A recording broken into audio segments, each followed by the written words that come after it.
વડીલ આપ ત્યાં ધંધો કરો છો ને શું થયું હતું આજે? હું મારું કામ કરી જ રહ્યો હતો રાબેતા મુજબ અને પાછળથી ધડામથી અવાજ આવ્યો. હું પલટીને જોયું તો આ એક્સિડન્ટ થયેલું હતું. શેનો એક્સિડન્ટ થયેલો? કોણ કોણ? વીએમસીની ગાડી છે અને બે બાઇક સવાર હતા. એ વીએમસી વાળાએ એમને અડફેટમાં લઈ લીધા. શું થયું છે? હવે એ તો મને બહુ એકચ્યુઅલી વધારે નથી ખબર. હું મારા કામમાં વ્યસ્ત હતો, અવાજ આવ્યો એટલે હું પલટ્યો ત્યારે આ થઈ ગયું હતું. કઈ જગ્યાએ આગળ? અહીંયા જ રોડ કયો કહેવાય? સલાડવાળા કોઠી રોડ. શું નામ આપનું? ધર્મેશ.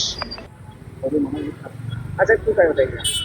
હું મારી લાઈન પર આવતો હતો. આ મોટરસાઇકલ વાળો ગાડી એમ ટ્રેનિંગ મારીને અંદર ભરાઈ ગયો. હવે અચાનક આવે એની લાઈન પર હોય, અચાનક ભરાઈ ગયો એટલે મારે બ્રેક હું મારું તો કઈ રીતે મને પેલો તો ભરાઈ ગયો અંદર.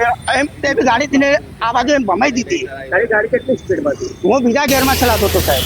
કેમ બીજા ગેરમાં ગાડી ચડે, ત્રીજા ગેરમાં ગાડી એકદમ ના ચડે એટલે બીજા ગેરમાં ગાડી ચડાવું. સુરતની ગાડી ચલાવતો હતો? ખબર નહીં સાહેબ, કોન્ટ્રાક્ટમાં આલે એટલે અમે તો મજૂરી ડ્રાઈવર કરીએ, કોઈ બી ગાડી આલે તમે લઈ જાય. વડુથી સાહેબ. શું નામ તારું? રમેશ.